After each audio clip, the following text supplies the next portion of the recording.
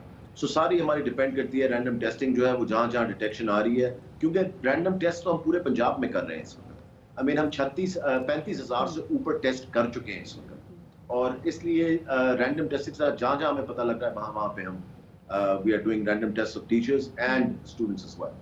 صحیح. اچھا مراد صاحب ساتھ میں یہ بتائیے گا کہ جن اسکولوں نے ایس او پیز پر عمل درآمد نہیں کیا یا جو نہیں کریں گے, ایکشن کیا لیا جائے گا ان کے خلاف؟ جو school S O Ps follow نہیں کر رہے ان کو ایک وارننگ دی جائے گی. اگر انہوں نے اس کو تب بھی فالو نہ کیا تو اسکول کو سیل کر دیا جائے گا. As simple as that. وہ پبلک اسکول ہو, وہ پرائیویٹ اسکول ہو, مجھے اس میں کوئی نہیں ہے کنسرن. جو school S O Ps follow نہیں کرے گا ایک وارننگ کو سیل کر. بہت بہت شکریہ جی. مراد راز صاحب ہمارے ساتھ موجود تھے, وزیر تعلیم پنجاب, اور اب اس حوالے سے بات کرنے کے لیے ہمارے ساتھ موجود ہیں آل پرائیویٹ اسکولز ایسوسیشن سندھ کے چیئرمین طارق شاہ صاحب. انہیں شامل گفتگو کرتے ہیں.